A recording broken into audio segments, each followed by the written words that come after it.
Paper के माध्यम से आपको दिखा रहा हूँ। यहाँ पे ये जो फार्मूला है वो बेहद ही आसान है, आपको याद रखने की ज़रूरत है। आता है तो वो बदलता नहीं है। तो ये जो माइनस है हम इसे इसलिए इधर ला रहे हैं क्योंकि इधर जो है चर पद है। अगर आपको 2022 के एग्ज़ाम में फोड़ना है, रिज़ल्ट को एकदम फाड़ के आना है कॉपी को, तो चैनल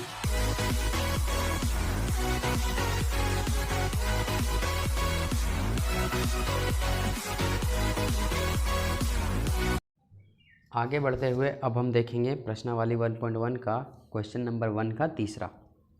इससे पहले वाले वीडियोज़ में हमने 1 और 2 कवर कर रखा है, तो अगर आपने नहीं देखा है तो चैनल के प्लेलिस्ट पे जाके देख सकते हैं, या फिर इस वीडियो के डिस्क्रिप्शन में उसका लिंक मिल जाएगा, वहाँ से आप देख सकते हैं। तो चलिए हम प्रश्न को हल करते हैं। तो सबसे पहले हम यहाँ लिख लेंगे दिया गया बहुपद 6x² -3 -7 और ये x। अब इसको हम हल करेंगे तो थोड़ा सा अगर हम देखेंगे तो ये जो क्वेश्चन है ये उल्टा क्वेश्चन है, तो सीधा इसको सबसे पहले हम कर लेंगे। अच्छा, एक बात और कि जानेंगे कैसे हम कि सीधा है या उल्टा। सर आप तो बता दिए कि उल्टा है, लेकिन हम लोग कैसे पहचानेंगे? तो आप लोग कैसे पहचानिएगा मैं आपको दिखा रहा हूँ। द्विघात का जो रूप होता है ना वो इस तरह का होता है, ठीक है। द्विघात का रूप किस तरह का होता है? इस तरह का है, ax² + bx और +c इस रूप का होता है, तभी ये द्विघात कहलाएगा। तो यहाँ पे क्या किया है ना, ये बीच वाले को उठा करके साइड में रख दिया है और साइड वाले को उठा करके बीच में रख दिया है। बराबर में जीरो ना रहे तो आप खुद से लगा देंगे, इसमें कोई बड़ी बात नहीं है। तो यहाँ पे हमें क्या करना है, उल्टा को सीधा और सीधा को उल्टा। कहने का मतलब ये है, आपका छोटा भाई या छोटी बहन कभी कभी बचपने में उल्टे कपड़े पहन लेते हैं, तो आप क्या करते हैं, उन्हें सीधे कर देते हैं। बस यहाँ पे हमारे बुक जो है हमारे साथ खेल रहा है, बुक में जो थोड़ा सा उल्टा कर दिया है तो इसे हम सीधा कर लेते हैं। तो यहाँ पे हम सबसे पहले क्या करेंगे, इसे सीधा कर लेंगे।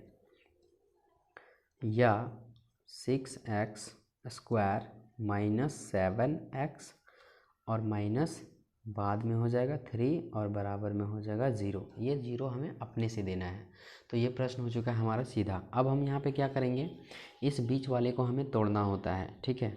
हमें इसमें शून्यक निकालना है और शून्यकों के बीच की सत्यता की जांच करनी है। तो जांच वाला कंडीशन हम सेकेंड स्टेप में देखेंगे। फर्स्ट स्टेप में हमें शून्यक ज्ञात करना है। शून्यक किसे कहते हैं? x के 2 मान निकल कर आएंगे, उसी को हम लोग शून्यक कहते हैं। पहले वीडियो में हमने बता चुका है। तो यहाँ पर इसे तोड़ने के लिए सबसे पहले हम क्या करेंगे, इस फर्स्ट वाले को लास्ट से गुना करेंगे। तो कितना हो जाएगा, 6 × 18 और ये माइनस हो जाएगा इसके सामने, और ये x² का x² यहाँ पे रह जाएगा।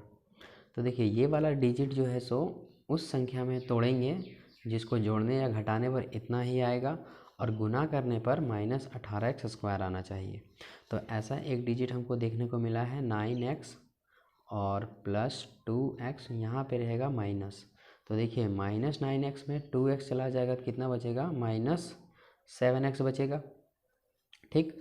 और इसी को अगर हम गुना करते हैं 9 दूनी 18 हो जाएगा, और माइनस इसके आगे में है तो माइनस हो जाएगा, और x और x को गुना करेंगे तो x² हो जाएगा। दोनों कंडीशन यहाँ पे फॉलो हो रही है, मतलब ये जो 7x है वो 9x + 2x में टूटेगी। तो यहाँ पे हम क्या करेंगे, इस 6x² को हम ज्यों का त्यों लिखेंगे, और यहाँ पे हम लिखेंगे -9x और +2x। कोई बड़ी बात नहीं, यही 7x को हमने दूसरी भाषा में लिख दिया है। अब यहाँ पर देखिए 3 का 3 हो जाएगा, ज्यों का त्यों, बराबर में हो जाएगा 0। इसके बाद हमें काम करना होता है कॉमन का। कॉमन क्या चीज़ें होती हैं, उसका सिस्टम क्या होता है। तो कॉमन का सिस्टम बेहद ही आसान है, तब जब आप समझ लेंगे तब। तो ये जो है सो ऐसी रीति है, ये ऐसा विधि का विधान है, जब तक आप कॉमन के ऊपर प्रैक्टिस नहीं करेंगे समझ में आने वाला नहीं है। चाहे मेरा वीडियो आप 1000 बार देख लें, लेकिन आपको 2-3 बार खुद से प्रैक्टिस करनी है। यकीन मानिए 2-3 बार आप अगर खुद से प्रैक्टिस कर लेंगे तो आप इसके बादशाह बन जाएंगे। तो यहाँ पे मैं आपको सबसे पहले बता देता हूँ कॉमन लेने की विधि क्या है। सबसे पहले पूरा समीकरण 2 भागों में बट जाएगी, एक यहाँ से यहाँ तक और दूसरी यहाँ से यहाँ तक। तो आपको पहली वाले में सबसे पहले कॉमन लेना है, और उसके बाद हमें क्या करना है, अलग करना है। तो पहले सबसे पहले हम कॉमन ले लेते हैं। कॉमन उसी संख्या को लेंगे जो दोनों में मौजूद हो। तो यहाँ पर देखिए x मौजूद है और यहाँ पर भी x मौजूद है। x के अलावा 3 भी मौजूद है। कैसे सर? 3 आपको तभी दिखेगा जब आप अपनी तीसरी आँखों को खोलेंगे, तो है ना। तो छिपी संख्याओं को तीसरी आँखों से ही देखना होता है। तो यहाँ पे देखिए 3 इसमें भी छिपा है, 3 इसमें भी छिपा है। हमको तो नहीं दिख रहा है सर, दिख रहा है लेकिन आप देखना नहीं चाहते। देखिए कैसे छिपा है। सो तीसरी आँख खोलिए और देखिए, देखिए 3 का पहाड़ा में 6 आता है, 3 का 3, 3 दूना 6, मतलब 3 इसमें छिपा है। 3 का पहाड़ा में 9 आता है, 3 का 3, 3 तिया 9, है ना। तो इसमें भी 3 छिपा है, ऐसे देखना है। तो यहाँ पे 3 छिपा है तो हम 3 को ले लेंगे कॉमन और x को भी ले लेंगे कॉमन, क्योंकि दोनों में है। तो यहाँ पे क्या बच जाएगा हमारा 2x बच जाएगा। जो बचेगा इसको हम आपस में गुना करके देख लेंगे कि यही आता है कि नहीं। तो 3 दूना 6 और x को x से गुना करेंगे तो x स्क्वायर आ जाएगा। अब यहाँ माइनस का माइनस, अब यहाँ पे 9 है और बाहर में 3 है, तो अंदर में कौन सी संख्या रखेंगे कि गुना करने पर आपस में यह 9 ही आ जाए। तो यहाँ पे हमने 3 रख दिया, तो 3 तिया हो जाएगा 9 और x जो इसके साथ लगा हुआ है x भी लग जाएगा। तो यहाँ पे ये कॉमन हो चुका है कंप्लीट। अब आएंगे इसके ऊपर दूसरी भाग पे, तो 2x - 3 है। तो यहाँ पर अगर हम देखेंगे तो x इसमें है लेकिन x इसमें नहीं है, 2 इसमें है लेकिन 2 इसमें नहीं है, 3 इसमें है तो 3 इसमें नहीं है। तो कोई तो ऐसी संख्या होगी जो दोनों में होगी। जी हाँ, एक ऐसी संख्या है जो दोनों में है। देखिए 1 का पहाड़ा में 2 आता है 2 बार में, 1 का पहाड़ा में 3 आता है 3 बार में, 1 1 का में 1, 1 2 2, 1 तिया 3। तो यहाँ पे कॉमन जो चली जाएगी वो 1 चली जाएगी। जहाँ पर कुछ कॉमन ना समझ में आए वहाँ कॉमन 1 जाता है। अंदर में क्या बचेगा? तो अंदर में बचेगा 2x चूँकि देखिए यहाँ पे प्लस में है, इसीलिए इसके आगे प्लस लगा देंगे। अब यहाँ पे ये माइनस का माइनस और ये 3 का 3 उतर जाएगा। अब यहाँ पे बराबर में 0 हम लिख देंगे। यहाँ पे एक बात का आप ध्यान रखेंगे, जब आप कॉमन ले लेंगे पूरा का पूरा तो ब्रैकेट के अंदर जो रहता है वो दोनों सेम रहता है, ना प्लस का अंतर होता है ना माइनस का अंतर। एक डिजिट का भी अंतर अगर हो जाता है तो आपको ये समझना है कि हमसे कहीं मिस्टेक हो गई है। अब हम क्या करेंगे, एक अंदर वाला लिखेंगे, एक बाहर वाला लिखेंगे। तो बाहर वाले कौन है? यह वाला 3x और प्लस में यहाँ आपको 1 दिखाई दे रहा है, तो ये है बाहर वाला और अंदर वाला है 2x - 3। अब बराबर में क्या लिखेंगे हम? यहाँ पे 0 लिखेंगे। तो दोनों के बराबर में यहाँ पे है 0, तो हम इसे अब अलग अलग करके लिख देंगे। यहाँ लिखेंगे, यदि दिख नहीं रहा है आपको तो मैं थोड़ा सा पेपर को स्लाइड कर देता हूँ।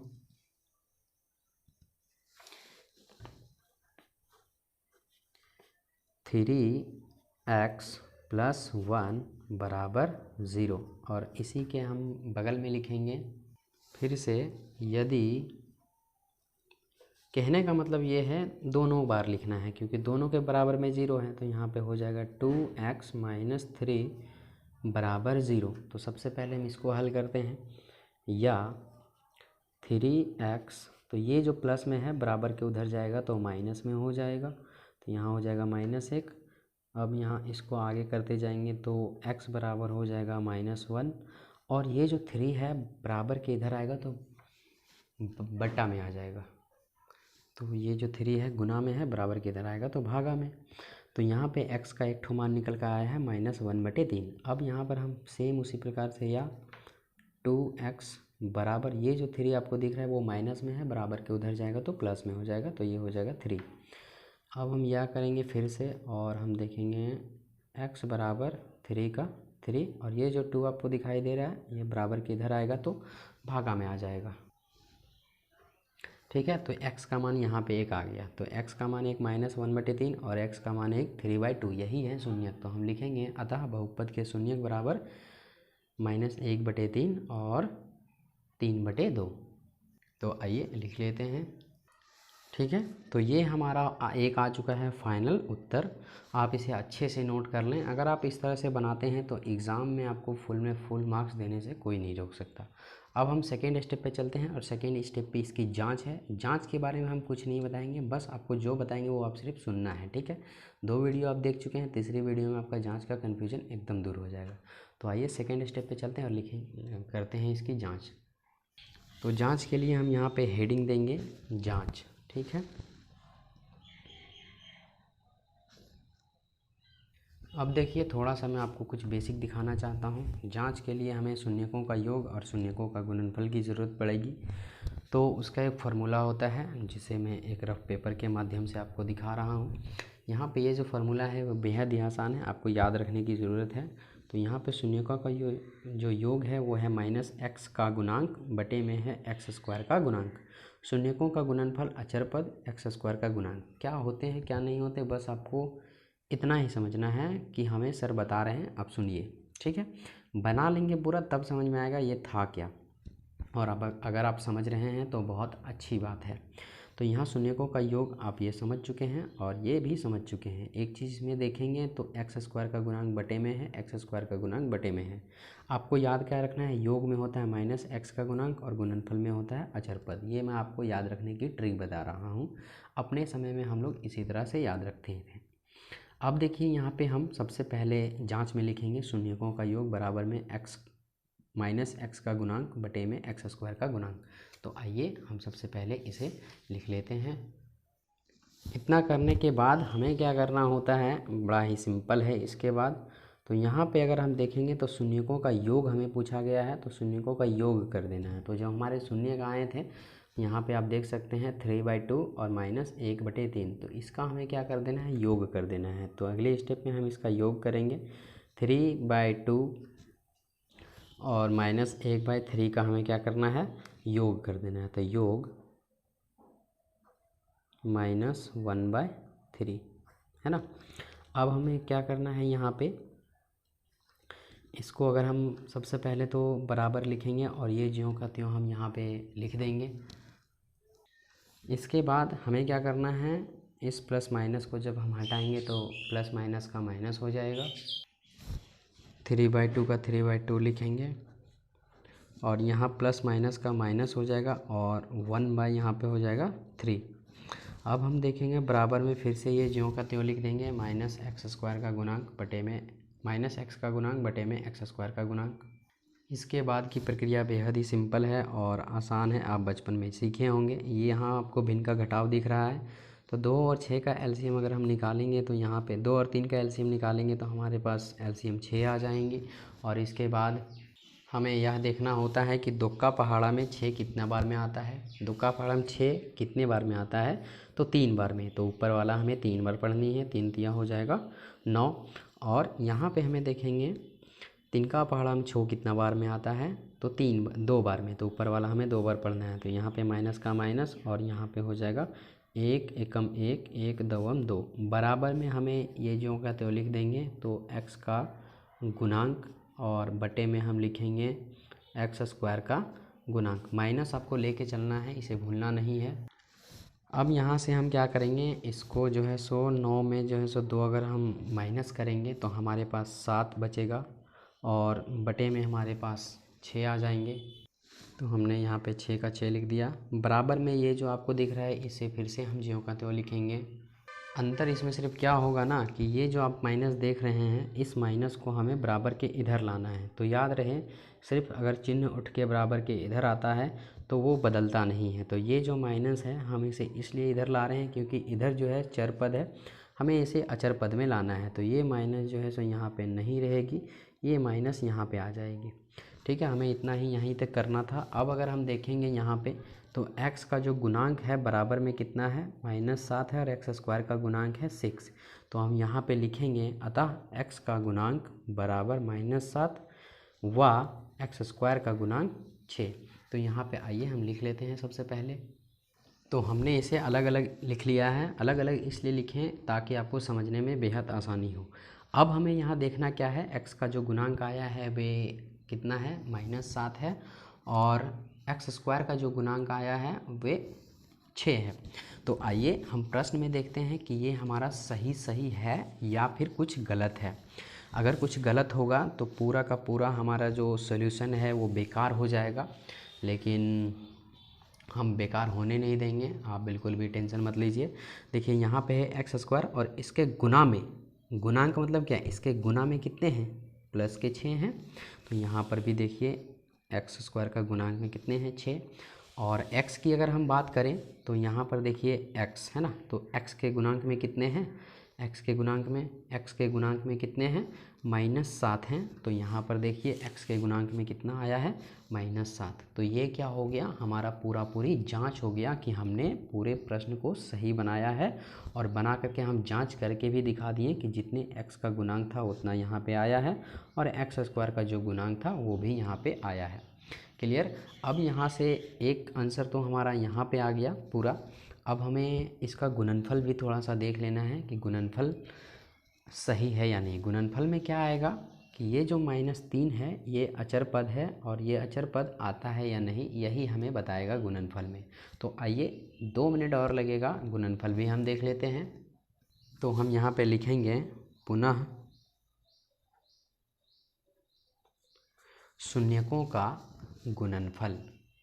तो शून्यकों का गुणनफल होता क्या है, तो यहाँ पे आप देखिए शून्यकों का जो गुणनफल है वो है अचर पद और बटे में है एक्स स्क्वायर का गुणांक। तो इसे भी हम यहाँ पे लिख लेते हैं, शून्यकों अचर पद बटे में एक्स स्क्वायर का गुणांक।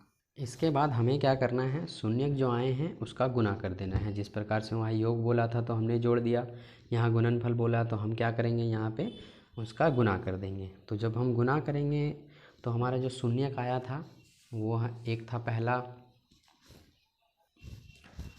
3/2 और दूसरा -1/3, यहाँ पे देखिए है ना।